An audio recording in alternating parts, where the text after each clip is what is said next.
daw mabudlay ni tapos pa niya gano, una ginagpilaw. Ikaduwa daw gusto magid. Pero kaya ako nga good news kag bad news sa inyo. Ang good news is ang wato may homework ako, di ba lang? Sa ako niya wala yung homework. The bad news is na ako slides, 100 slides. So, wala po takita mga alas 3 siguro. So, again, good noon. By the way, good noon everyone.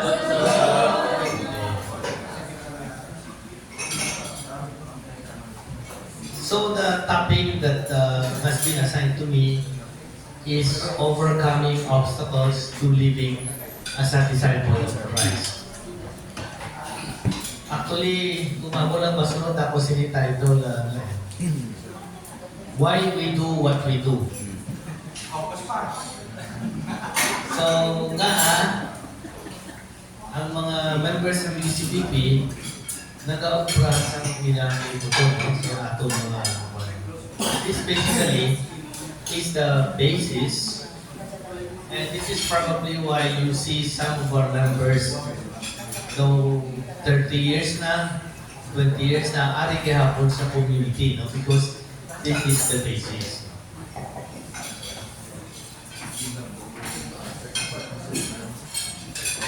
Ano ang nag-prevent sa aton? Because you are now getting into the formation to become full-fledged members. Ano ang obstacles na nag-upang sa aton para maging full-fledged members ng BCBP? So, ano siya, no? So, the world, the flesh, the devil, and past sins. So, tandaan nyo niya, kaya wala ko sing homework, pero may quiz kita sa kita. Okay? So, anong definition sa world? Anyone? Daw, eskwelahan lang, no? So, the way we know the world is physical world, di ba? Our galaxy, our planets, the Earth, Philippines, our province, where we are now. That's usually what we define what the world is.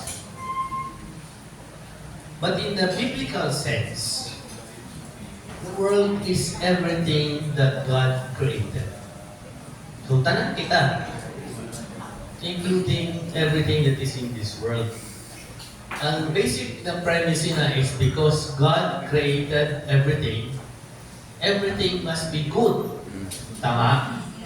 Because if you'll agree, nothing bad should come from God. And God loves the world, so God created the world to be good. Agree?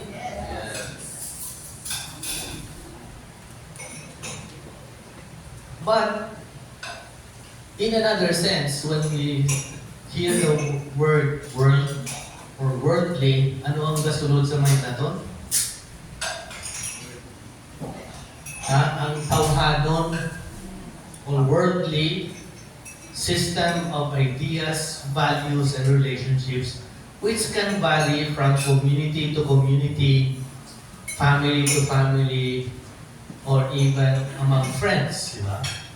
Unfortunately, many times human societal values may not conform with what goodness God has created.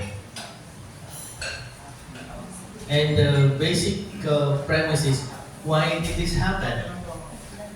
Because many times, or most of the time, ara si devil, no? The evil has pervaded many things in our world and in our worldly existence. That Satan has taught us not to love the world.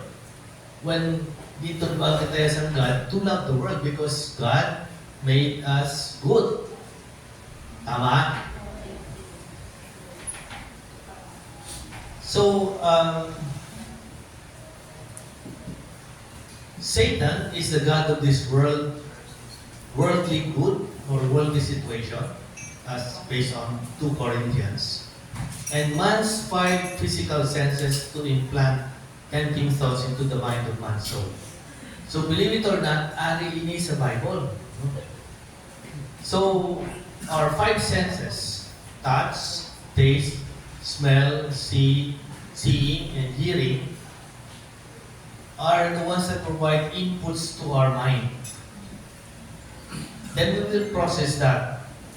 And we face situations, we face problems, based on what we learn, what we see, and we have been given by the Lord free will.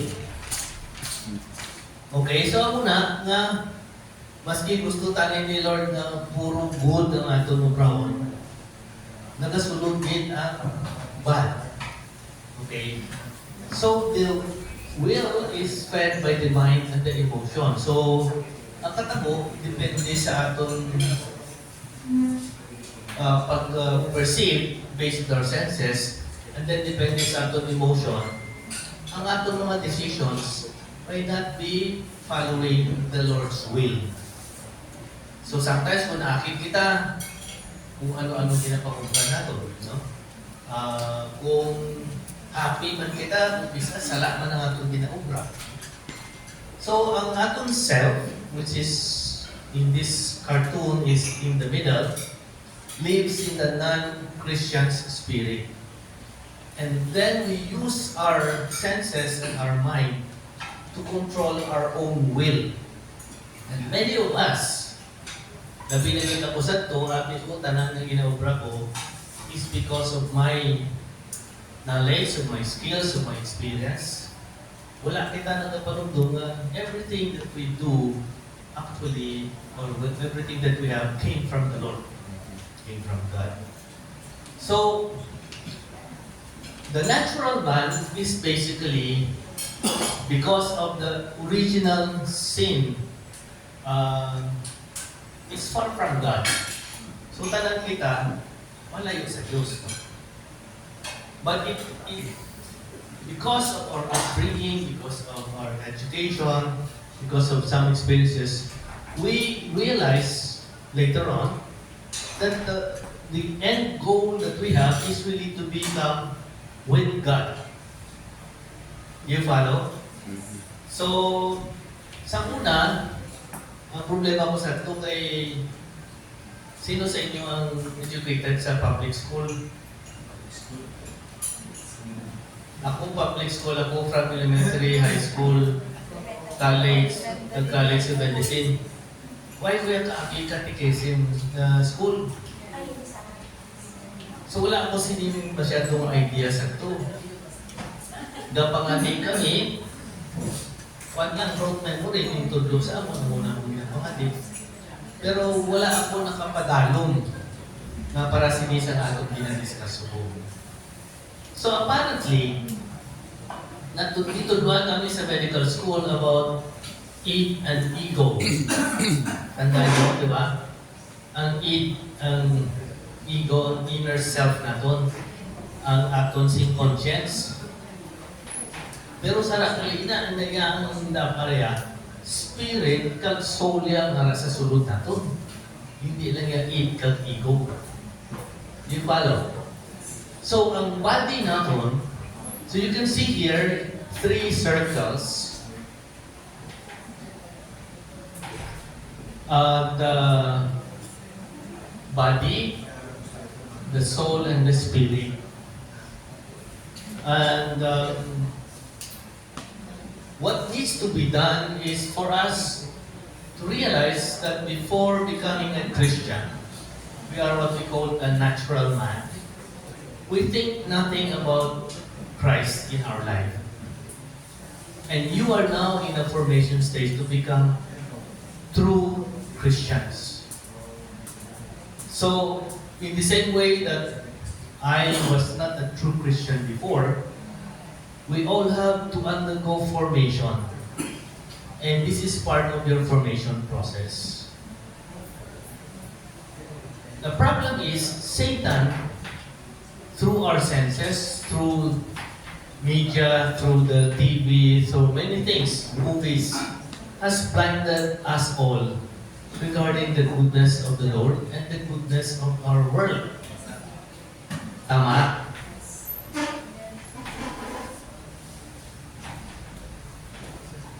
And in 1 Thessalonians, the God Himself, the God of peace, sanctify you through and through, so that your whole spirit, body, and soul be kept blameless at the coming of our Lord Jesus Christ in the second coming.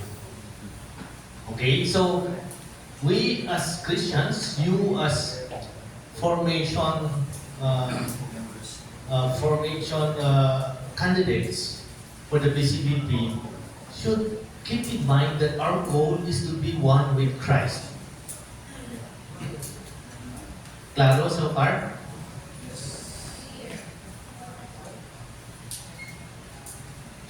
Now, therefore, in anything that we do, wherever we go, in what activity that we're doing, tandaan nyo ang Rotary, meron sila na ginahambal na is this, ano galing nila si Juan? Four-way test. Four-way test nila, no? Sa aton, three-way test. Okay, in anything, any situation, whatever you do, pamamuton nyo, is what I'm doing honoring Jesus? Second, is what I'm doing unconsciously molding people for God or against God? Okay? And third, is what I'm doing or the situation I'm creating influencing our values and priorities towards God or towards Satan? Simple lang siya, no? So, maski ako pa lang ni as part of your formation, is a very important first step for all of us. Clear? Yes.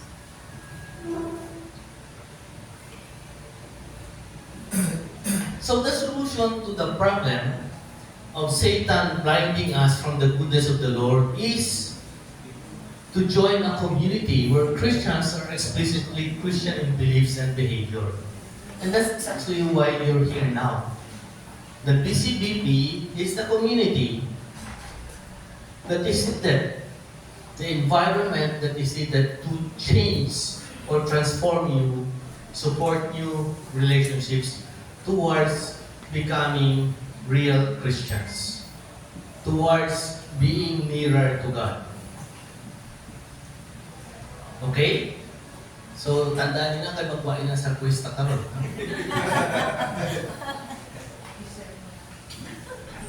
Because Christ wants us to be in the world, to be its salt and light, to proclaim the gospel. So not every one of us has the talent to become a preacher or to be a speaker. But the mere fact that you are living a life true to Christ, you're already the light. Other people who are non-BCP members will say, BCP member siya. You are the light and the salt. And by just living the BCPP way of life, you can become a preacher. You can be proclaiming the gospel by itself. Okay? You are now, no ka busy-busy, no? Imbis na busy-busy, busy-busy. You are now here in the basic formation program. So, you were introducing the BCLP to our core values: love for God, love for others, love for country, commitment for the Lord's work. And you were also exposed to the mission and vision. You are going to undergo the basic formation program, after which you will realize whether or not you would like to follow the Lord's way. And after that, you will commit. And once you are full-fledged members of BCPP, then you will be asked to serve the Lord in your own capacities. No? So sa inyo namin magkanta, pwede mag-join sa music ministry. Ang iban, maayo mag-invite sa iban na mag-attend, mag-join. Ang iban, maayo sa digital. Okay? So, all of us, in our own unique ways, could join many of the activities. Teaching, assemblies, fellowships and trainings. Pwede ka din magsaot-saot. Kayo yung mga fellowship, magkita ng mga activities. And you will be, in the future, be asked to share what the Lord has done to you and your life. And then, you will now see that the final job for us are to be evangelizers. So, ang basic goal nila nato is to, bring Christ to the marketplace and winning the marketplace for marketplace. Christ. Ang una, ang pinaka-ultimate na to. So, all of us may have different stages or different parang level of readiness to become evangelizers. But we are actually going to commit that we are going to be evangelizers. Maybe to your family first, to your employees, to your friends, and so on. Tama? Agree? Agree. So the second problem that I showed to you earlier was the flesh. Ano sabi ni Saya ang the flesh? Ang panit. Ano sa Tagalog ang kamunduhan? Di ba kamunduhan sa Tagalog? Or worldliness? Ang kalibutanon. So, amo ni isa kang major obstacle naton to be closer to God or to be living with God. Kay tamo sa mga kalibutanon or worldly or flesh na temptation sa aton. Our entire person, our intellect, our will, our emotions, kay tungod binabombard kita ni Satan sa information, is basically inclined towards sin. Tanaw ka lang sa mga posters, tanaw ka sa TV, tanaw ka sa social media. Tunta mo kita sing worldly temptations. Tama. Our old nature is actually unredeemed nature because of the sin of Adam and Eve. So our goal is to get over that and become closer to God. Ano ang ginhimo sa mga Jew? They started with 10 commandments. Bulog. Eventually, kung sundon mo ang tanan ng commandments ng Jews, more than 300 orders na, no? Mostly saying no.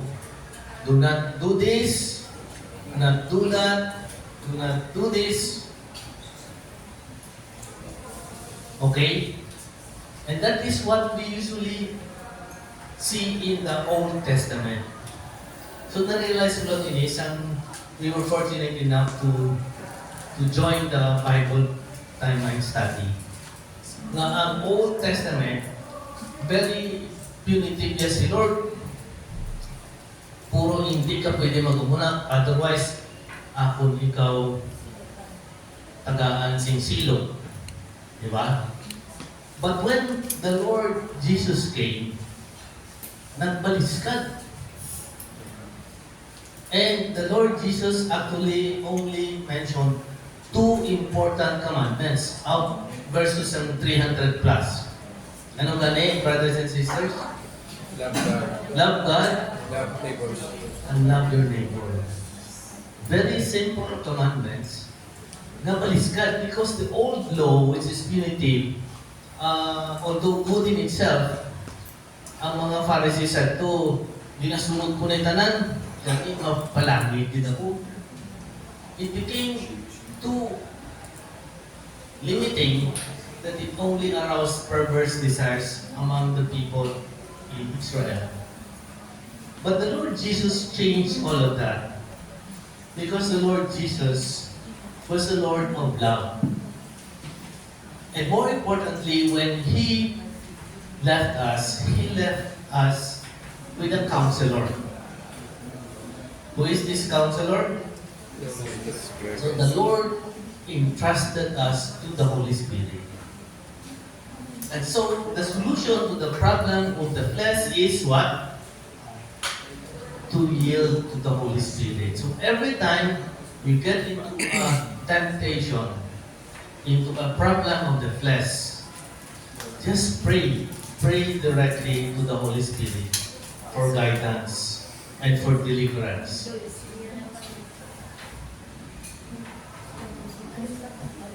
How do you do that?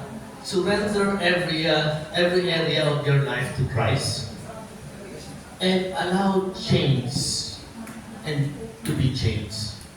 So your CLP somehow, I hope, already brought some change into your lifestyles, your thinking process, your relationships, and your formation years, months, would actually bring more change towards becoming more faithful, to have expectant faith, to cooperate, follow, submit to authority, and join the activities of the BCBP community.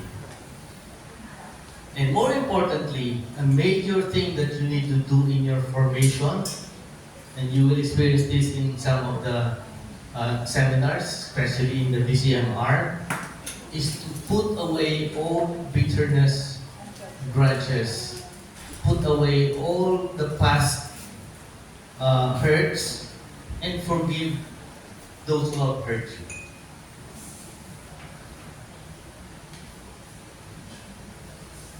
Once you are closer to the Holy Spirit, the Holy Spirit will now affect your mind and your will. Tandaan nyo sa earlier na slide A na ang inyo lang yung senses ang nag-affect sa inyong will at sa mind. So we go back to the three circles of the body, the soul, and the spirit. It is now the Holy Spirit that will always be on our guard to keep our minds away from temptation, from committing sin. And although we have been given free will by the Lord, the Holy Spirit will guide us to follow the Lord's will. And many times, we think that what we want is what is best for us. When I joined the BCBP, ko lang na-realize na sometimes, what we want is not what is really needed by us. God's plan and God's will is always much better than what we want. Third problem, balikan pagid natin liwatan, the devil and the evil spirit. We know that we are from God, but Satan is always having a war with God, with our minds, with our environment, and the whole world lies in the power of the evil one.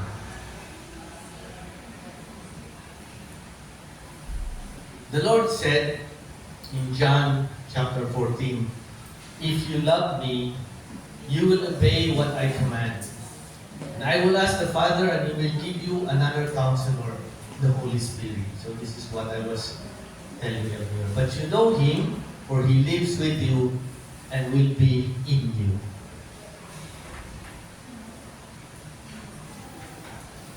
The carnal Christian or the natural Christian or the non-initiated Christian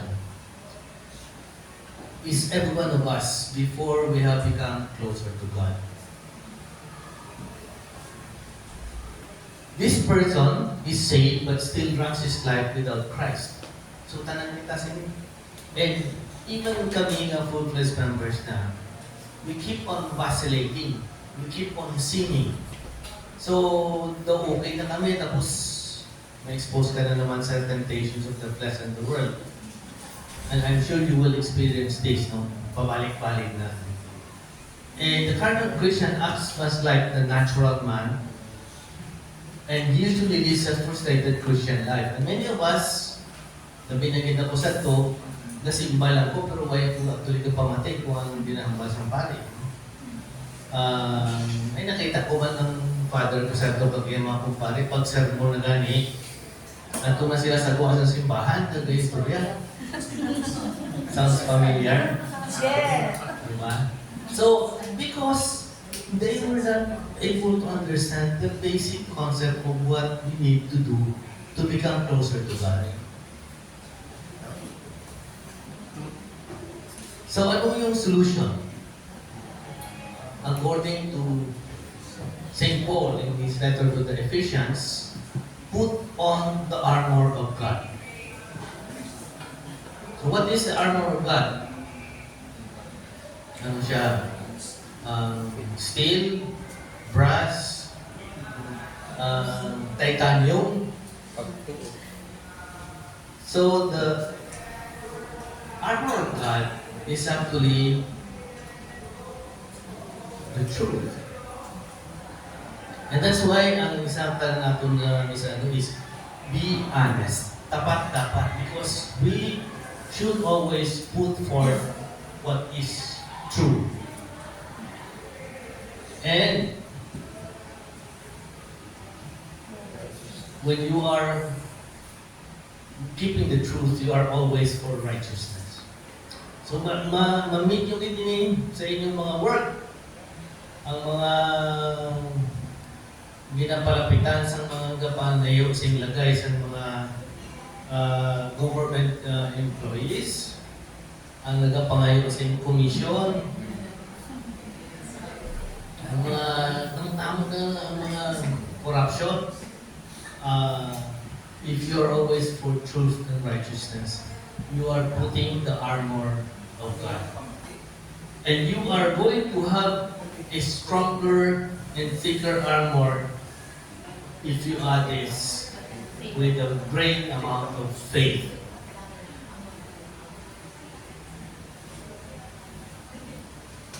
Basing on the Word of God. That's why ang BCBP way of life is always anchored on reading the Bible. Because the Word of God will bring us closer to faith. And when we have faith, we will always be able to sustain our quest for truth and righteousness. You follow? Tandaan nyo sa quiz na doon,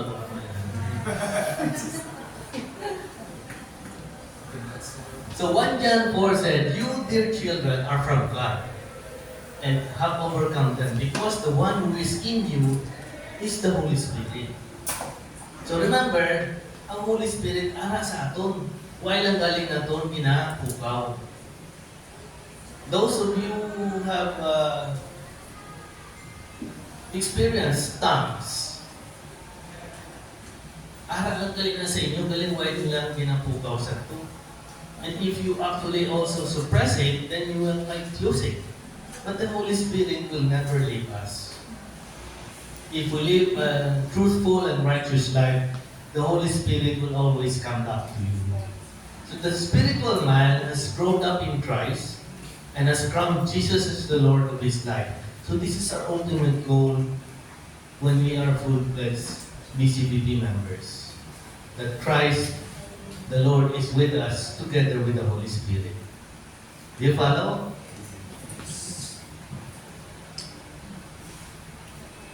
Lastly, then may hindi ka balik-balik sa aton. Ang aton nakaraan o nakalipas. Ang aton mga kasalanan sa to, ang aton akik sa aton mga husband sa to, ang akik sa aton sa mga wives nato. No? So, our past sins is the one of the major obstacles for us to become true Christians. Because that's why sometimes they call Christians who are awakened as actually newborn Christians. Because what is needed is for you to forget your past sins, live a new life nearer to God and nearer to the Holy Spirit. Because when we committed sin, which is everything done in accordance with God's plan, and sometimes even hindi siya sin, no? Wrongdoing lang siya. Actions and attitudes not in accordance with God's plan. It becomes implanted by Satan in our character. So that kapinilik-palik na kundi, anong tawag nila sinagaling? Guilt. No? Kapalik-balik sa inyong mind na, may salaki ko sa ito. Galing hindi ko na pag-isugit sa iba. And this is why sharing in the breakfast is an uplifting and a good experience, because when you are sharing your past sins with the brothers and sisters, you're actually accomplishing two things. You are cleansing your spirit and your soul, and you are helping the brothers and sisters also cleanse their spirit and soul. Because when they realize that, doon parehas kami problema. Kaya na get over din na, so dapat ako man. You follow? So, kung ilihog naman ka mo mag-share, hindi ko mo mabalibad, ha?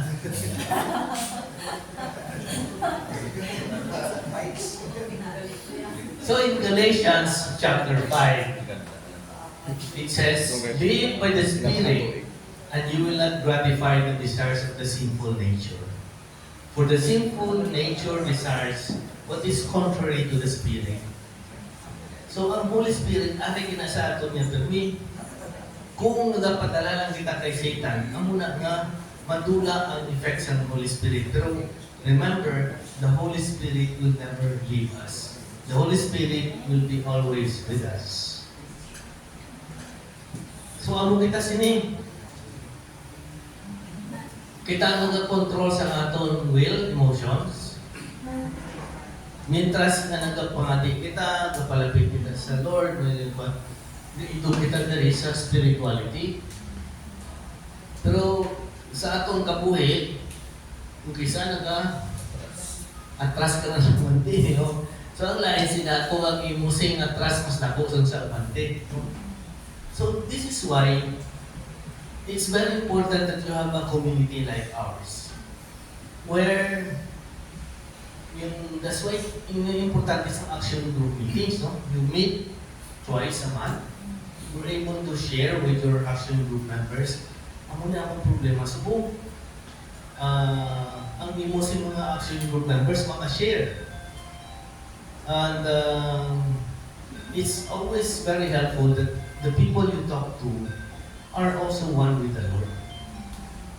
Ay kung ang imusin, i-open up yung problema, yung barkada nga upod mo sa iyong nanay, sige bro, budahan ka na ginang aton si Tatonto, kaya pinatuntuman kita eh.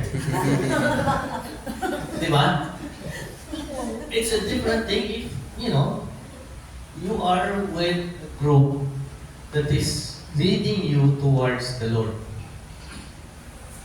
So, kung kaniway na po gawapod sa hapon barkada sa mga, my friends now call me a domesticated person. Kayo ay nagpugawapod sa ilan. Sin and wrongdoing disrupt right relationships. And every time anything that we do, we have to take responsibility for this. Mabalik na sa ato. The press na nagtupla ka sa babaw, sa tingin matupa ang nupla, mabalik ko yapon sa iyo.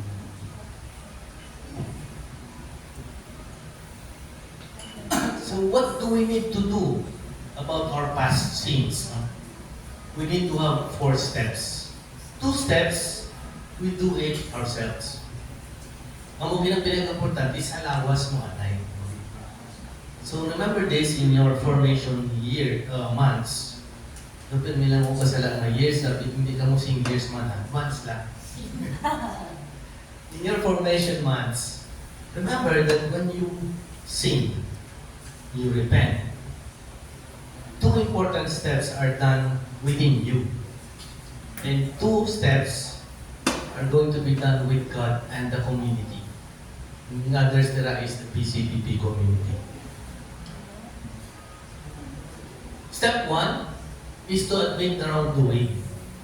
Ay kung hindi mo yung pag-i-admit na sala, ay hindi ko siya sala eh. And you will never repent. You will never realize that you did something wrong. So simply acknowledge that you did something wrong. Next, you have to renounce that wrongdoing. Pwede nga din-recognize mo kasalanan mo ginubra, pero okay lang, huwag man si may nakakita sa ako. Diba? Openly and specifically, can you resolve that if you renounce that wrongdoing? Third step is confess. When you confess, ang ga-confess ka, kaya gusto ka mag-repent. And we have the, we can confess with the priests. Pero sa atong ginagyapo niya na self, no? Maski mag-hambala ka pa sa pare, mga di ka, 2 ka rosaryo, or 15 misterios. Kung hindi yan, mo pan nga mag-repent, wala siyang matabo. More importantly, mas mapudlay, kag mas actually gusto sa Lord ng bronta, is to forgive. Actually, mas madali mag-repent, pero kung may mga naakigan ka, to forgive is the best way of telling God that you are really sorry for what you've done. Kung kisa, ang imusing naakigan, hindi ka naman tulugan sa kakik mo, ito yung imo kontra. Pag ganun siya kabalugaling ng akik ka sa iya. At then, the last step is make up for the wrongdoing. So, hindi lang siya nag-repent ka, you have to do restitution or penance. Is it clear? So, actually, kung maubra na ito yung mga basic, you are in the right foot already as you become members of the PCBP. We should be concerned about keeping our relationships with God and with others strong and healthy. Kung nag-exercise kita, nag-diet kita para maging strong and healthy ang ating body, we also have to keep our spirit and our relationship with God strong and healthy. If you have strained or broken relationships in the past or even in the present, you have to go back to the 4 steps: forgive, forget, repent, and re-establish broken relationships. Okay? Ma-quiz na kita. Sa ano kani ang obstacle, anong solution sa obstacles of Christian living? Wala ka mong sing 1/4 piece of paper. Ay, pala kita, mabayaw na lang kita sa tamo. So, ano yung solution sa obstacle na world? Or nalipat na tamo? No, 10 minutes ago pala na ito. So, the solution is to join a community that brings forth and strengthens Christian values. And the solution is joining PCPP, although there are other Christian communities as well. Okay? Okay, next. Kung ang obstacle is the flesh, ano ang solution? Volunteer. Holy Spirit. Yield to the Holy Spirit. Yield to the Holy Spirit. Yes. As I said, the Holy Spirit is within us. It never leaves us. All you need to do is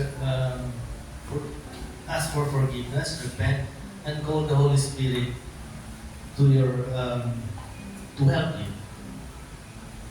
Ang third na obstacle is the devil. Daw yawa. So ano ang solution? Okay. Ano ganin ang armor of God? Truth, righteousness, faith, and Word of God. reliance on the Word of God. Wow, very good ah. Perfect. Ano mga bright din And last, what is the solution for past sins? Repentance and forgiveness. Ang amal nila, ang wala puros ng repentance kung wala kang magka-forgive.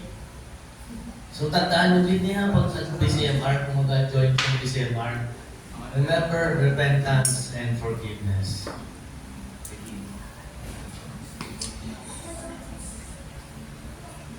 And brothers and sisters, ladies and gentlemen,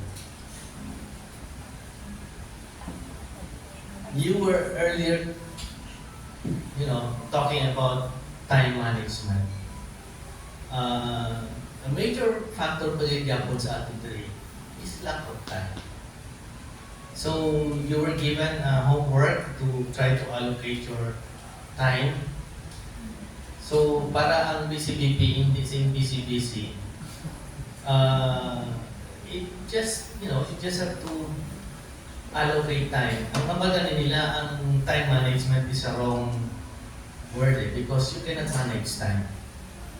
Tama? Agree? You really cannot manage time. You can manage your availability to do things. So, i-distribute mo siya. Because time will keep on moving. Hindi mo na yan mapunggan. Kada second, kada minute, kada hour, naka-ulag na siya.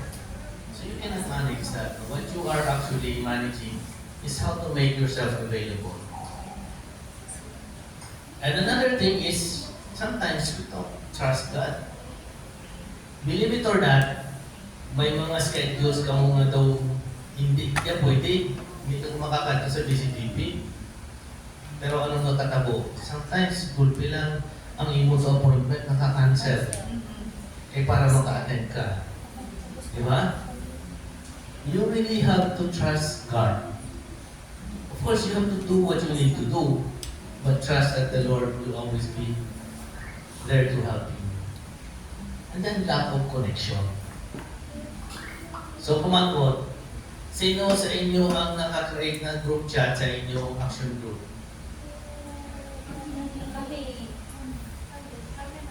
Ang daw ay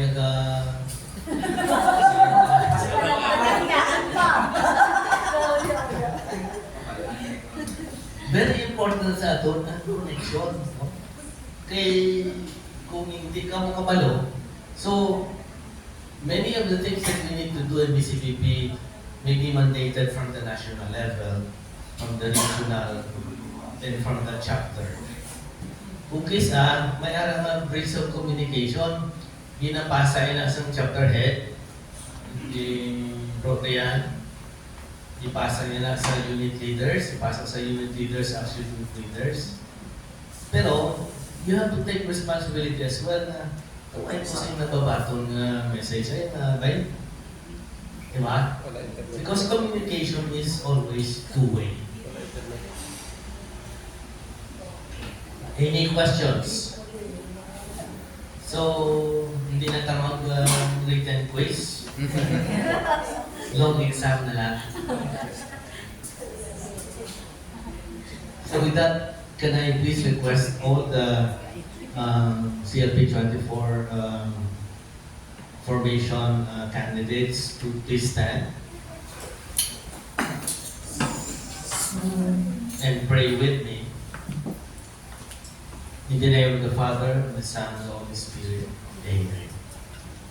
Lord, I praise you, thank you for the grace you have given me.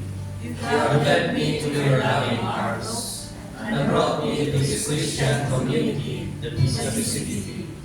Lord, I have given myself to you through the sacraments of baptism and confirmation, as well as through baptism of the Holy Spirit. Lord, I desire to follow you as your disciple. Overshadow me with your power and drive away any evil spirit, any evil force that will prevent me from serving you more and fully. Lord, by your Spirit, heal my memories of past sins and wrongdoings, that I may serve you and belong totally to you. Can I ask the BCP members to join me in praying for our CLP 24? Lord, you drove out evil spirits during your earthly ministry, and you also gave this same power to your disciples. And thus we pray in your name and authority. In the name of Jesus and his authority, we command any evil spirit, any evil force oppressing our brothers and sisters gathered here. Lord, we thank you for setting free our brothers and sisters. Lord, by your Holy Spirit, forgive their past sins, shield them from temptation, and guide them to become your true disciples. Lord, let your peace stand guardian over their minds and hearts all the days of their lives. Glory be to the Father, and to the Son, and to the Holy Spirit.